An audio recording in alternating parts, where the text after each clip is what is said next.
जी hello दोस्तों, मैं हूं कमर चीमा। उम्मीद है आप लोग ठीक होंगे। दोस्तों, आज एक इम्पॉर्टेंट डेवलपमेंट है और वो डेवलपमेंट ये है कि अमेरिका ने वेनेजुएला के अंदर एक बहुत बड़ा ऑपरेशन किया और उस ऑपरेशन के तहत अमेरिका ने वेनेजुएला के प्रेसिडेंट अमेरिका ने वेनेजुएला के प्रेसिडेंट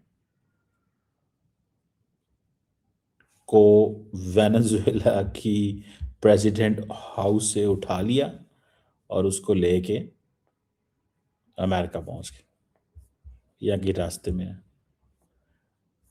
मतलब आपके लिए वो जिसे कहेंगे ना, एक मूवीज, वो जिस तरह मूवीज काम करती हैं वो वैसे है। खैर, वेनेजुएला क्या है? वेनेजुएला का ये मैं देख रहा था कि वेनेजुएला जो है उसकी अगर आप लोकेशन चेक करें तो Venezuela northern coast of South America और इसकी करेबियन सी में बड़ी बाउंड्री लंबी है। और कोलंबिया से ये इसका बॉर्डर मिलता है, ब्राज़ील से मिलता है और गयाना से मिलता है। ठीक है जी। और दूसरी बात है, इसके पास नेचुरल रिसोर्सेज बहुत ज़्यादा हैं। कहा जाता है कि world's largest proven oil reserves as well as huge quantities of coal, iron और बॉक्साइट एंड गोल्ड।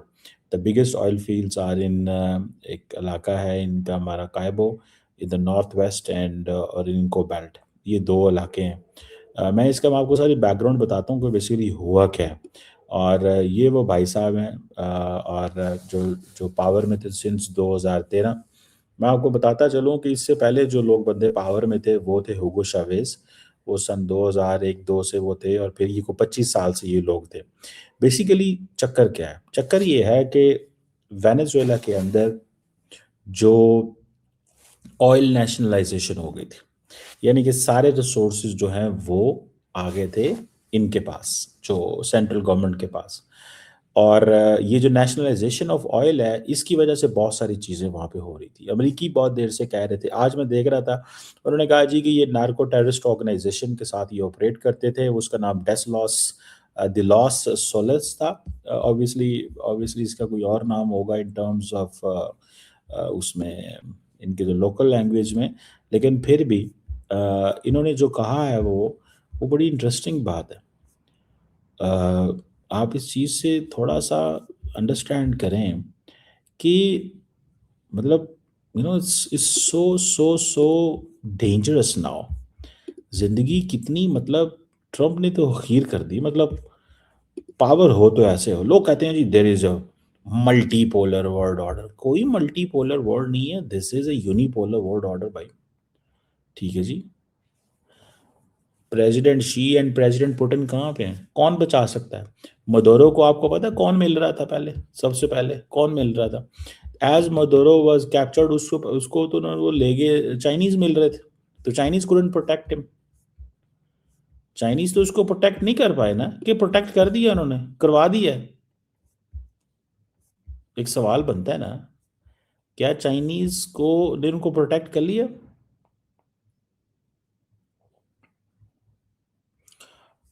अब एक तो ये चीज़ हो गई, लेकिन दूसरे वो जिसे कहते हैं ना कि एक बड़ा डिफरेंट किस्म का ऑर्डर जो है वो हमारे सामने आ रहा है। बहुत ही डिफरेंट किस्म का ऑर्डर जो है वो हमारे सामने आया है। आप सिर्फ इससे अंदाज़ा लगा लें कि ये मोडोरो जो साहब हैं, ये 25 साल से ऑयल नेशनलाइजेशन को ये सपोर्ट कर रहे थे। ठीक है। और दूसरी बात ये है कि जिस चीज़ को वो जिसे कहते हैं ना, अ, वो ये था कि जी हम अमेरिका को डिफ़ाई करते हैं। अब अमेरिका के अंदर आपको पता है ट्रम्प अमेरिकन्स की बड़ी ऑयल से बड़ी मोहब्बत रही है शुरू से। ट्रम्प साहब जो है ना वो क्या आए थे, उन्होंने ड्रिल बेबी ड्रिल का नाम लिया था। सारा पैलन एक हुआ करती थी, उन्होंने बेसिकली इसको 2008 में ये ड्रिल बेबी ड्रिल कहा था। और उन्होंने कहा था कि हमें ये जो domestic oil and gas drilling है ये करने की ज़रूरत है। और ये सारी हुई। और दूसरी बात है कि ट्रम्प साहब आपको पता है मॉनरे डॉक्ट्रिन को बड़ा सपोर्ट करते हैं। मॉनरे डॉक्ट्रिन क्या है?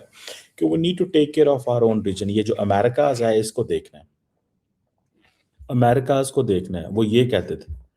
और यही वजह है कि जब से वो पावर में आए हैं तो उन्होंने एक कुछ चीज़ें की हैं, जिनमें सबसे पहली जो चीज़ जो समझने वाली थी, जो सबसे पहली चीज़ समझने वाली थी वो ये था कि उन्होंने जिस चीज़ को हाईलाइट किया वो था, उन्होंने कहा जी मैंने गल्फ ऑफ मैक्सिको का नाम चेंज करके गल्फ ऑफ अमेरिका कर दिया।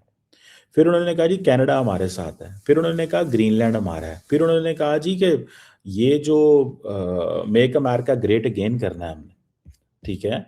तो ये इस चीज़ को थोड़ा-सा समझें कि उनका मज़ाज किस तरह का है।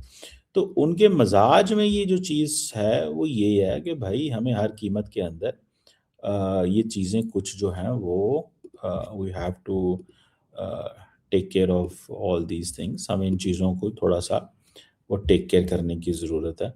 और मैं तो इस चीज़ को देख रहा हूँ बड़े क्लियरली, जो मुझे नज़र आ रहा है कि भाई उन्होंने उड़ा के रख दी हर चीज़। उन्होंने कहा कौन-सा इंटरनेशनल लॉ, यहाँ पे तो कोकेन आ रही है, ड्रग्स आ रही है, ठीक है? और हम तो नहीं मानते इस चीज़ को। हम तो नहीं मानते इस चीज़ को। हम इनको क्या समझते हैं? हम इनको क्या समझते हैं? आप यहीं से सिर्फ़ अंदाज़ा लगा लें। और उन्होंने आज फिर क्या किया, चाइनीज़ के बारे में कहते हैं, चाइनीज़ बड़ी बहुत बड़ी पावर है। भाई चाइनीज़ रिलक्टेंट प्लेयर है, वो तो इन चीज़ों में घुसते ही नहीं है। वो तो इन चीज़ों से वो घुसते ही नहीं है, उनको तो परवाह ही क्यों नहीं है, ठीक है? बिज़नेस ऑयल ऑयल और वो सारी की सारी जो जितनी भी हैं लॉबीज़, वो लॉबीज़ हैं वहाँ पे, और वो लॉबीज़ सारा कुछ कर रही हैं। और तो कोई चीज़ नहीं है इधर। अगर कोई लॉबीज़ के अलावा कोई चीज़ है तो मुझे बताएँ।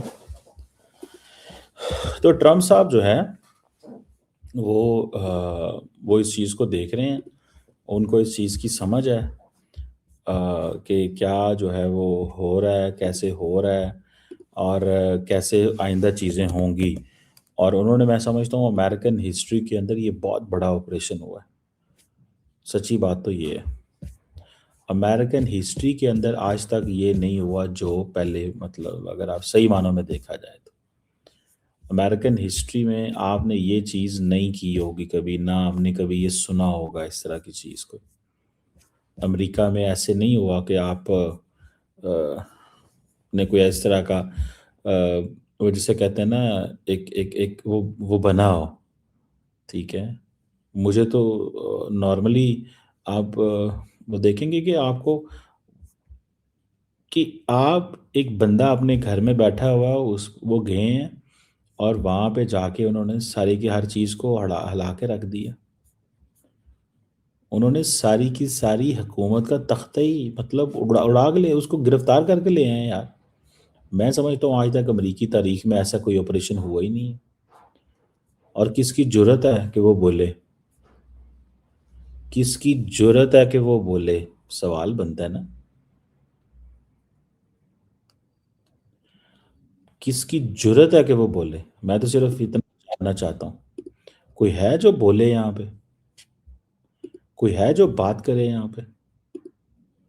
कोई है जो ये कह सके कि हाँ जी गलत हुआ है? मैंने तो किसी को भी नहीं देखा। मैंने तो किसी को नहीं देखा जो ये बात करता हो और कहे जी वाह जी वाह, ये गलत हुआ है और हम इनके इसके खिलाफ हैं। मैंने तो किसी को नहीं देखा। तो दैट्स द पॉइंट। ये वो पॉइंट है जिसके ऊपर बात की जा सकती है। और आप इसको देखें कि दुनिया के अंदर मैं कहता हूँ हमारे जैसे मुल्क ने तो स्टेटमेंट भी नहीं जारी करनी। इंडिया क्या स्टेटमेंट जारी करेगा? चलो एक तो बात ठीक है कि वेनेजुएला भी कोई दोस्त नहीं है, ठीक है? और वेनेजुएला ने भी, वहाँ पे भी अथॉरिटेरियनिज्म है, बड़ी सख्त किस्म की ज़बरदस्ती, ज़ोर ज़बरदस्ती, डंडा राज था वहाँ पे, ठीक है? लेकिन जो कुछ हुआ है, वो देखें, ट्रम्प ने बात की थी G2 की, ग्रेट टू की। उसने कहा ये हम है या चाइना है? चाइना रिलक्टेंट पावर है और हम अकेले मैनेज करेंगे ये सारा कुछ। रशिया इतने जोगा नहीं है। यूरोपियन यूनियन तो बस इतना कह रहा है, मैंने यूके की स्टेटमेंट पढ़ी है, वो कह रहे हैं हम देख रहे हैं, हम इसमें इन्वॉल्व नहीं थे। सिंपल सी बात है। ये प्रेसिडेंट ट्रम्प की सोलो सोलो गेम थी। ये उनका सोलो था, एक्शन था। ये उनका सोलो एक्शन था और वो उन्होंने किया और टका के किया, और कोई बंदा नहीं है जो उनसे पूछ सकता हो कि भाईजान तुसां की कीता, आपने ये क्या किया है। तो मैं तो इसको समझता हूँ कि ये एक it's a very very significant development जो हुई है इंटरनेशनल पॉलिटिक्स के अंदर। और और ज़ाती तौर पे अगर देखा जाए, ज़ाती तौर पे अगर देखा जाए तो लगता ये है कि कहीं ना कहीं पे, ठीक है, ज़ाती तौर पे अगर देखा जाए तो कहीं ना कहीं पे आपको ये पता चलेगा कि वो जिसे कहते हैं ना, माइट इज़ राइट है। और होता भी यही है। और ट्रम्प इन चीज़ों को वैसे ही पसंद करते हैं, ठीक है, वो पसंद करते हैं। कोई बंदा उनके आगे बोल नहीं सकता, कोई पूछता नहीं है, और कोई ये कह नहीं सकता कि हाँ पायन तुसी गलत कीता तो तुसी सही कीता। हमने सही किया या हमने गलत किया कोई बंदा नहीं पूछ सकता जनाब, ना ही कोई बात कर सकता है इसमें। तो ये फैक्टर आपके सामने आ रहे हैं। किस तरह ये सब कुछ चलेगा, क्या होगा आइंदा, इंटरनेशनल लॉ की क्या वैल्यू रह जाती है। आज वो मैं एक टीवी था, पाकिस्तानी टीवी पे था, उधर सवाल हुआ, उन्होंने कहा जी इंटरनेशनल लॉ। मैंने कहा जी इंटरनेशनल लॉ क्या होता है? इंटरनेशनल लॉ तो कोलैप्स कर चुका होगा। Where is United Nations? क्या कर सकता है इसमें यूएन? क्या कर सकती है इसमें यूएन? क्या कर सकती है? सारी दुनिया मिलके कुछ नहीं कर सकती, ठीक है जी, सारी दुनिया मिलके कुछ नहीं कर सकती, कोई ये कह नहीं सकता। और यहाँ पे जो अप्रोच अडॉप्ट की गई है उसमें आप देख लें कि अ, कोई एक मुल्क नहीं बोल रहा, कंडेम भी नहीं कर रहा, ठीक है। बरतानिया कह रहा है हम इसमें शामिल ही नहीं थे, वो अपनी गवाहियाँ दे रहा है। ईयू कह रहा है कि हम इसको ऑब्जर्व कर रहे हैं, समझ रहे हैं, देख रहे हैं, ठीक है। तो ये तो एक नई चीज़ हुई है। अब वो यूएन के जो जनरल सेक्रेटरी है उसने वो कह दिया है कि we are deeply alarmed by the recent escalation, और वो कह रहा है जी इंटरनेशनल लॉ की रिस्पेक्ट करें। तो international law, where is international law, where is UN? India ने पाकिस्तान पे हमला कर दिया था, यूएन कहाँ था? वो तो पाकिस्तान ने अपनी रिट खुद कायम की। अगर पाकिस्तान ना करता, मुझे ये बात बताएं, अगर पाकिस्तान ना करता ये सारा कुछ, रिस्पॉन्ड ना कर पाता अमेरिका इंडिया को, तो यूएन ने क्या करना था? तो यूएन ने क्या करना था? यूएन ने कुछ चीज़ कह नहीं थी कि हाँ जी हाँ सही है ये है वो? कोई नहीं, किसी ने कोई बात नहीं करना था। सो असल बेसिकली मेरा ख्याल है कि ये ऑयल लॉबीज़ हैं, दोज हु आर बिहाइंड अमेरिकी सदर डोनाल्ड ट्रंप। और आज मैं अमेरिकी सदर के वाइस प्रेसिडेंट की भी स्टेटमेंट देख रहा था, जो ये कह रहे थे कि जनाब ये ऑयल जो है ना गलत जगहों पे जा रहा था। तो असल प्रॉब्लम है नेशनलाइजेशन ऑफ ऑयल। ईरान ने 1953 में गलती की थी, ईरान ने 1953 में गलती की थी, और वो आज भी वहाँ पे आपको पता है मसले ख़राब हैं, ठीक है। और वो जो दूसरी तरफ है, क्या नाम है उसका,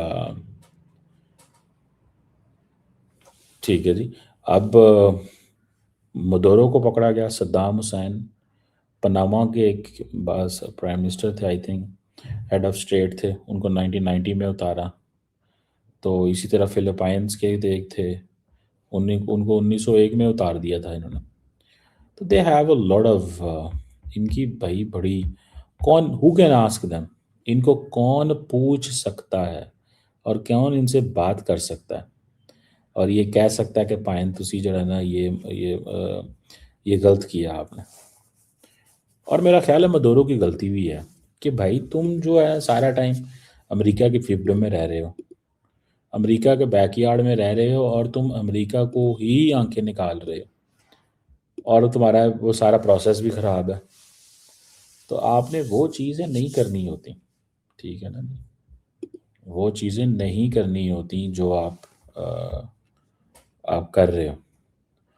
आपको अपने आप को रेलिवेंट बनाना होता है, आपको अपने आप को रेलिवेंट बनाना होता है। और यही वजह है कि अगर आप अपने आप को रेलिवेंट बनाएंगे तो तभी जाके आप सरवाइव करेंगे ना, और तो किसी तरीके से सरवाइव नहीं करेंगे। तो अमेरिका के सामने वो रेलिवेंट नहीं बना सके। मैं अभी as I am talking with you, आप इमेजिन कर सकते हैं कि वो अमेरिकी सदर जो है वो इज सो पावरफुल कि 20-25 मिनट से वो स्पीच करने आना चाह रहे हैं, डायलॉग करने आ रहे हैं, और कैमरे जो है ना उनके खाली डाइस के ऊपर है, और सारा मीडिया हो सकता है आधा घंटा घंटा भी इंतजार करते रहे, लेकिन वो कैमरे दिखाते रहेंगे। So what ever he says is law. वो जो कह देते हैं वो लॉ है, ठीक है ना जी। वो जो बात कर देते हैं वो लॉ है, वो ही सारा कुछ है भाईजान, ये चीज़ है।